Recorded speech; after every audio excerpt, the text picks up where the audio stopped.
পরিপ্রশ্ন তৃতীয় ভাগ। স্বামী গুরু মহারাজের সাথে কথোপকথন। সম্পাদনা স্বামী রীতানন্দ। প্রশ্ন: অসৎ চিন্তা মন থেকে সরাবো কী করে? অসৎ চিন্তায় তো ক্ষতি হবে। মহারাজ, ক্ষতি তো হবে। সৎ চিন্তায় মন ভরে রাখলে অসৎ চিন্তা আসবে কী করে? অভ্যাস করতে হবে। অভ্যাস করতে করতে শেষে হবে। প্রশ্ন: আমি বেশিক্ষণ ধ্যান জপ করতে পারি না, এতে কি আমার অপরাধ হচ্ছে? মহারাজ, কে কতক্ষণ ধ্যান জপ করলে সেটা বড় কথা নয়, মন কতটা তাতে গেল তা দেখতে হবে। ঠাকুরের কাছে প্রার্থনা করবে, আমাকে শক্তি দাও যেন ধ্যান জপ করতে পারি। ঠাকুর ঠিক শুনবেন, তিনি কান পেতে বসে আছেন। প্রশ্ন: আচার অনুষ্ঠান কতদিন করতে হয়?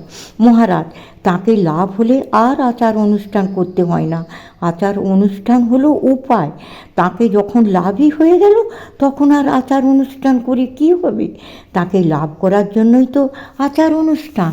প্রশ্ন: জ্ঞানপথ আর ভক্তিপথের মধ্যে ঠাকুর বলছেন কলিতে ভক্তিপথই সোজা, জ্ঞানপথে কোনো কামনা বাসনা থাকবে না, কিন্তু ভক্তিপথে তো আমাদের কামনা বাসনা থেকেই যায়। মহারাজ, ভক্তিপথে কামনা বাসনাকে ভগবানের উপর আরোপ করা যায়, কিন্তু জ্ঞান পথে কার উপর আরোপ করবে? জ্ঞান পথে মনের সঙ্গে সংগ্রাম করতে হয়। সেখানে তো আমি নেই, যে আমি আছে সে আমি সোহম সহ অহম। কিন্তু ভক্তিপথেও আমিত্ব লোপ হয়, কারণ এখানে আমি তার। প্রশ্ন: আমরা সংসারী, আমাদের সকাম ভক্তি, আমাদের কি নিষ্কাম ভক্তি হবে না? মহারাজ, কেন হবে না? চেষ্টা করতে হবে, আন্তরিক প্রার্থনা করতে হবে, মনকে বোঝাতে হবে এ সংসার অনিত্য, কিছুই থাকবে না। ঠাকুর বলছেন আমিও আমার ত্যাগ করতে হবে। এই ব্রহ্মাও তোমার সৃষ্টি, দৃষ্টিহীনে আমার বলে। প্রশ্ন: ঠাকুরের কৃপায় আমি এখন খুব সহ্য করি। মহারাজ, শুধু সহ্য করলেই হবে না, সবই ঠাকুর করছেন, ঠাকুর সব বলাচ্ছেন, এই ভাবতে হবে। গায়ে কিছু মাখবে না, কে কি বলল কিছু মনে করবে না, জানবে সব ঠাকুর জানেন। প্রশ্ন: গীতায় আছে মান অপমান সুখ দুঃখকে সমান দেখতে হবে, কি করে সমান বলে ভাবব? মহারাজ, মান অপমান হবে না, সুখ দুঃখ হবে না এমন নয়, রোগ শোক হবে না এমনও নয়, নিজে চঞ্চল হবে না, নিজেকে তাতে হারিয়ে ফেলবে না, ঈশ্বরকে ধরে থাকতে হবে। সূর্যের আলো সকল জায়গায় পড়ে, কেউ জপ তপ করে, কেউ খুন করে, তাতে সূর্যের কিছু এসে যায় না। প্রশ্ন: কি করে এমন হবে? মহারাজ, নির্লিপ্ত হয়ে থাকবে, শুধু দেখে যাবে।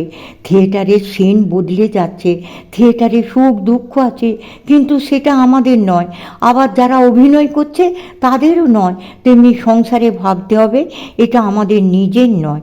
প্রশ্ন: ভক্তিপথে নির্লিপ্ত হয়ে থাকবো কী করে? মহারাজ, তাঁর ইচ্ছাতে হয়ে যায়। প্রশ্ন: আমাদের ইচ্ছা আর ঠাকুরের ইচ্ছা বুঝবো কী করে? মহারাজ, তোমাদের ইচ্ছা বোঝা যাবে, ঠাকুরের ইচ্ছা বোঝা যাবে না। ঠাকুরের ইচ্ছার সঙ্গে যদি তোমার ইচ্ছা মিলিয়ে দাও তাহলে তো হয়েই গেল। তোমাদের ইচ্ছা শেষ হবে যেখানে ঠাকুরের ইচ্ছা শুরু হবে। প্রশ্ন: ফাঁকি দেওয়া বুঝবো কী করে? মহারাজ, নিজের মনকে বিচার করে বুঝবে। প্রশ্ন: আপনার জন্য বাজি এনেছি। মহারাজ, বাজি কি জানো? সংসার হচ্ছে বাজি, সর্বদাই সব পড়ছে জ্বলছে। প্রশ্ন: ইচ্ছা করলেই তো ঠাকুর সব বন্ধ করে দিতে পারেন। মহারাজ, তা পারেন, কিন্তু তাঁর খেলা, এই যে কত জ্বলছে পুড়ে যাচ্ছে, পোড়া দেখলে ভয় পেও না। প্রশ্ন: বাবার সম্পত্তি সন্তান পায়, আমরা কেমন করে পাবো? মহারাজ, বিশ্বাসে পাবে, তার যোগ্য সন্তান হলে পাবে। পিতা যা করলে খুশি হন তাই করতে হবে, তন্ময় হয়ে তাকে ডাকতে হবে। প্রশ্ন: ঠাকুর বলেছেন ত্যাগ না করলে কিছু হবে না, কি ত্যাগ করব বুঝতে পারছি না। মহারাজ, হ্যাঁ, ত্যাগ না করলে কিছু হবে না। যেমন অনেক কাপড় রয়েছে, 2-3খানা হলেই তো হয়ে যায়, তারপর বাকি সব কাপড় ত্যাগ করো। যার 50খানা ঘর রয়েছে সে 10খানা রেখে বাকি 40খানা দান করে দেখ, তাহলেই ত্যাগ হলো। প্রশ্ন: ঠাকুর বলেছেন নির্জন বাস, নির্জন বাস কীরকম? মহারাজ, নির্জন বাস মানে তুমি একা থাকবে, তোমার মনটা কেউ নিতে পারবে না, মন শুধু ঈশ্বরেতে থাকবে, একে বলে নির্জনবাস। প্রশ্ন, স্তব পাঠ মন্ত্র কত কি আছে, আমি কিছুই করতে পারি না, কিন্তু সবসময় ঠাকুরকে চিন্তা করি, জপ করি, তাহলে কি ক্ষতি হবে? মহারাজ, জল ঢালতে হয় গাছের গোড়ায়, তাহলে গাছের কাজ হবে, গাছ বাঁচবে। পাতায় বা ডালে জল দেয় না, জল গোড়াতেই ঢালতে হয়। শুধু স্তব পাঠ করে কি হবে? জপ ধ্যান ঠাকুরের চিন্তা করতে হবে। প্রশ্ন, ঠাকুরের কাছে আমার হয়ে আপনি প্লিড করুন। মহারাজ হাসি, এই উকিলকে ফি দিতে হয় না।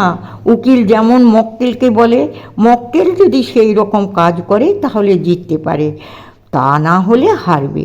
প্রশ্ন, সব সময় আনন্দে কিভাবে থাকা যায়? মহারাজ, সব সময় একেবারে স্বার্থ শূন্য হতে পারো, তাহলে সব সময় আনন্দে থাকবে। নিঃস্বার্থ হতে হবে। প্রশ্ন, কাজে সফল কি করে হওয়া যায়? মহারাজ, ধৈর্য, বিশ্বাস, বিচার করলে সাফল্য পাওয়া যায়। প্রশ্ন, ঠাকুর বলছেন একবার রাম নাম করলে কোটি সন্ধ্যার ফল হয়, তা আমরা তাহলে এত জপ করি কেন?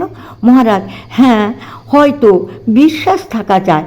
যেমন অসুখ করলে হোমিওপ্যাথিক ওষুধ খায়, আবার অ্যালোপ্যাথিক ওষুধ খায়, তারপর কবিরাজি ওষুধ খায়, তারপর জলপড়া খায়, তারপর হাত দেখায়, মানে কোনোটাতেই বিশ্বাস নেই, সেই জন্য কোনো কাজও হয় না। প্রশ্ন, আপনি বলেছিলেন ঠাকুর কারোর দোষ দেখেন না, তাহলে তো সকলেই বেশি করে দোষ করবে। মহারাজ, দোষ করুক না, ঠাকুরকে মনে রেখে ক্ষমা চাইলেই হবে। প্রশ্ন, মনের মধ্যে হঠাৎ হঠাৎ নানা রকম বাজে চিন্তা ভেসে উঠে, খুব কষ্ট হয়, আমি চিন্তা করি না, তবু কোথা থেকে যে ওই সব বাজে চিন্তা মনের মধ্যে আসছে বুঝতে পারি না, তাই আমার খুব কষ্ট হয়। মহারাজ, ভেতরে ভরে আছে পূর্ব সংস্কার রূপে, তারই ফুট উঠছে। প্রশ্ন, তিনি কি সবাইকে সমানভাবে কৃপা করেন? মহারাজ, তাঁর কৃপা সর্বত্র প্রসারিত, কিন্তু সকলে কৃপা অনুভব করতে পারে না। ক্ষেত্র প্রস্তুত হলে কৃপা নিতে পারা যায়, কৃপা নিতে হলে ক্ষেত্র প্রস্তুত হওয়া যায়। সূর্য সকলকেই আলো দিচ্ছে, কিন্তু কেউ যদি চোখ বন্ধ করে থাকে তাহলে সে সূর্যকে দেখতে পায় না। চোখ খুলে রাখলে সূর্যের আলোকে সে কাজে লাগাতে পারে।